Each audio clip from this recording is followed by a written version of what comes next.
Well, hello guys, welcome back to another episode. I meant to put a video out yesterday, Monday.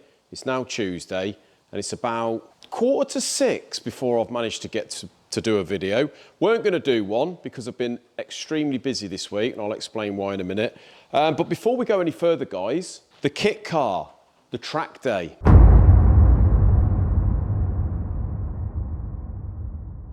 Had a fantastic day. The weather was lovely. It was probably the last nice day that we've had for a few days, and now by the sounds of it out there, we're back to Hurricane Gilbert, if anyone remembers what Hurricane Gilbert is. But it's definitely turned for the worse now, so I'm glad that Saturday went really well. The weather was great. The kit car, touch wood. I always touch wood when I talk about the kit car, but it was pretty faultless. Apart from towards the middle of the day, I mean, bear in mind, I've done a good few laps in it by now. Towards the middle of the day, I noticed on hard acceleration, up the revs, got a bit of clutch slip. I hadn't really noticed it before, but the clutch pedal is right at the top. So if you remember when we did a video on this, obviously when we changed the engine and we did a video on it being done, we had a bit of an issue that Stuart and Tom between themselves had to sort out. Sorry about my videography, guys. I'm sure you'll have a little go at me about that. But down there is the slave cylinder. It's an aftermarket slave cylinder. And you can see we've had to space it out with those bronze bushes, about an inch, actually. I think it's dead on an inch. And the reason we had to do that was to clear the prop shaft, the new prop shaft design. So we had to sort of machine down the top of the prop. You can't really see it down here, but down there you had to machine the top of the prop. So there's barely any clearance. And what we found is now the slave cylinder and the master cylinder are doing their job, because when you press the clutch in and out, it is traveling right back. But we're having no free play whatsoever. So it's almost like the rod is very slightly too long. I think it's just putting that tiny bit of pressure on the clutch. And when it gets hot or the oil gets thin or something like that, it's just been slipping. So what we're going to do is have a look at it, probably space that slave cylinder back maybe a mil or two, put some washers there, see until we just get a little bit of free play, and then jobs are good. But apart from that, guys, went absolutely faultless. Now, you won't believe this. The last track day I did in this at Chivenor, I spent most of the day, although I had a great day and no problems whatsoever, I spent most of the day trying to program our quick shifter. So this is the IRC quick shifter. See down there, the orange control box. Spent most of the day with me paperwork, back at the pits, trying to fine tune it, because you can obviously change the duration, the amount it blips, loads of settings in there, and it gets a bit complicated. Never really got it how I wanted it. The blipper was always a bit sort of too harsh in some revs. Other revs, it wasn't enough. Literally about 2 days before this track day, I think it was a Thursday, I sat there at home and I thought, do you know what? I'm going to put in my engine, my car, and the quick shifter that I'm using into ChatGPT, I hate to say it, and say, come up with some settings for this to work right. Sure enough, it come up with a load of settings for me to input. I thought it's got to be worth a go. I put them in, and do you know what? I hate to say it, but the bloody thing was absolutely perfect all day in all the revs. So thank you very much, AI. You've done someone out of a job more than likely, but thank you very much. It just goes to show, doesn't it, the way the world is going. Scary, really. So yeah, kit car, wonderful. You see, we've started to dig bits out for the van, guys. We've got the bonnet there.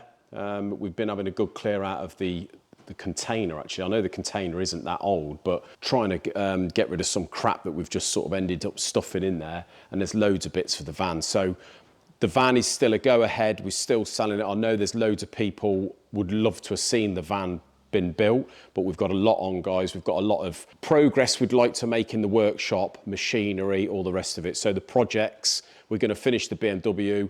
The Escort, great news, a couple of days and the Escort will be all ready to go and have a base mat put on it. So that's wonderful. Stuart's been working hard on that. So we don't really need another project car, guys. In a couple of months or so, with a bit of luck, we're going to have that BMW back, aren't we? And that is the last of me project cars. We're going to focus more on the business, more machinery and all the rest of it. Talking of progress for the business, guys, I'm going to show you something now. 2 years in the making, this is. You ain't going to believe it. and you're going to be very proud of us, very impressed. Should have had it done 2 or 3 weeks back. I did put requests out, but I didn't really have any response because it wasn't really that big of a job for people to turn away the bigger jobs that they've got at the minute, the tradesmen. But guys, if I just show you this, one panel above the door finished, and check this out. Number 2 panel above the door in the workshop finished. So there we go, but there's more. Check this out. You're going to like this. We have finished in the, what I would call the hallway.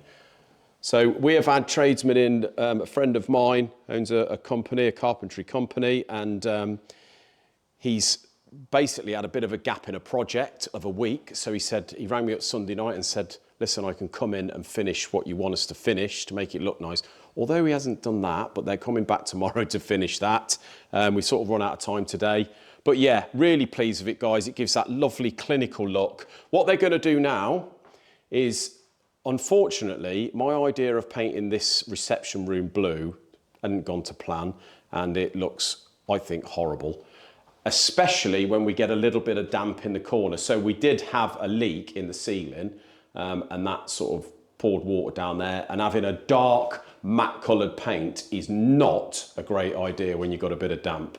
So we're going to go white, completely white in here, guys, and I have ordered, like I've got in there, you know, the Barham Engines logo light up sign.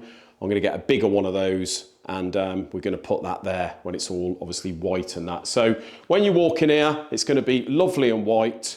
Obviously you look straight out there, look, it looks very clinical, few green plants, nice snap-on toolbox. That's all you need. We've got the pictures up on the wall now. So these are 2 customers of ours. Ken is going to be over the moon to see that up because that's been sitting by the front door for as long as he's bought it in. Chris, who owns this Cosworth here, customer of ours, lovely, lovely bloke, and so is his son, and you can see them both sitting in his car there. And that, I do believe, is, like I've said before, one of the most expensive Sierra Cosworths, not the 500, the Sierra Cosworth sold at auction, and what a car it is. And there is Ken's car. That is an engine that we've done out of his Rover, and that is a beautiful car. He does rallies and what have you in it. And he turned up here, well, probably last year now, in the summer, obviously, by the weather, parked it next to the old Escort lot and took a photo and sent it to us in a pictured frame. So thank you very much, Ken. Lovely job, Lee.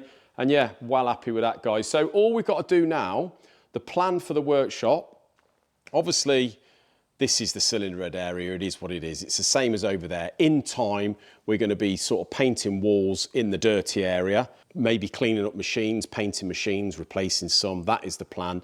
This here, we are obviously going to be boarding. They're probably going to run out of time, but we're going to be boarding that and whiteboarding this as well at the back here. At the moment, we've removed all the helicoils and this shelving from round the corner and put it all here, so that works really well. We can all get to that a little bit easier. No need to have it all in there. And what else? Oh yes, the grand finale, guys. Up the top here, hopefully this year at some point, Chris has had a look, he's had a measure up and sort of give me a ballpark figure, but we're going to build a big office up there, and that'll be somewhere nice and professional. The idea is, we've obviously got a machine shop down the back, but the idea is this half of the workshop, we've got the beautiful engine build area, but I want this all looking spangly and professional, and you go up these stairs, which will all be painted black. I can take a customer up there into the office and talk about their build. Now, guys, it doesn't look so crappy in here. It all sort of blends in with this workshop, and I think it's looking lovely. Before I go, I just want to have a little chat about something that I did in the last video, pretty much on purpose actually, just to prove a little point. So with YouTube, we know with more views, with more subscribers, comes not just more negative comments, but more constructive criticism, I would say, which can be a good thing. I like to take what I can from the constructive criticism and work on that. That is one reason really that we have progressed to the workshop we have got now. But I suppose most of the work we've got now, the way we do the videos now, you know, we've edged away from the sort of warranty stuff and all the rest of it, but it's all took from the constructive criticism. But you do get those viewers, I find, that can be negative, almost seems like for the sake of it. So I did a little test in the last video, guys. You know, of late, I haven't really done any clickbait titles and thumbnails. Used to do quite a lot of them because I felt that it sort of gets the clicks, and it is proven to work. But I did have to smile a little bit because obviously I think my thumbnail and title was pretty much "we are selling up," which we were. What was meant by that was we are selling up the Escort van. But I suppose that some people could take that as we are selling up. We're selling the business, guys. And there's going to be plenty of people that will look at that and think, ooh, with this day and age, people's mentality, unfortunately, I do feel, and not everyone, but I do feel that some people like a bit of misery, don't they?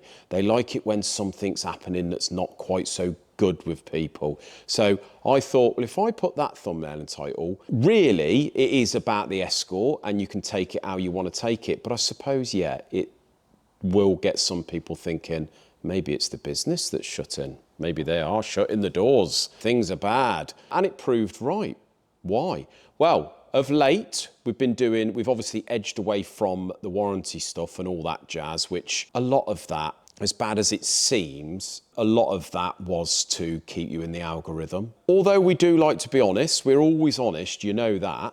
So a lot of it is to do with that. But if you put the word warranty into a title, don't matter what it's about, people are going to click it because they think warranty, nightmare, misery, someone's having a bit of a row, it's going to cost someone a few quid, let's have a watch of that. So yeah, there's loads of words that we've tested in the past in the titles which do seem to work and get you in that algorithm. Yeah, we did a little test where we know of the last few months, because of the technical and the sort of workshop update videos that we do, we know around about how many views we get off our loyal subscribers and our regular viewers. So when you do a little bit of a title change where it could possibly mean that someone here is going to go through a load of misery, bang, all of a sudden, twice as many views. Then comes with those views some comments that you never normally get. And they're the ones moaning about the thumbnail and title and the clickbait. But what does make me smile about that is generally the people that do comment about you putting the thumbnail and title as clickbait, and that is the reason that they don't watch anymore and they've unsubscribed, they're only watching that video because I have put a thumbnail and title as a bit of a clickbait. If I didn't do that, they wouldn't watch the channel anyway. So goes to show that some people, without even probably realising it, probably go and watch channels because of the clickbaity thumbnail and title, because potentially there is some misery, and then have a moan about the clickbaity thumbnail and title. Knowing that some channels do it, genuinely, some channels might do a bit of a thumbnail and title that seems clickbait, but actually they are going through a bit of misery. Ideal for the viewers there, but sometimes they do know that some channels do it, yet they'll go and watch because they can't help but click. So it does work.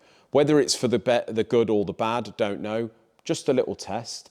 Let me know what you think, guys, about what the thumbnail and titles should be like, and if you have any more feelings on that. And also, let me know what you think of our new hallway. Thank you very much for watching, guys. Until another video where you'll probably see a bit more progress out there, hopefully. Thanks for watching. Cheers, guys.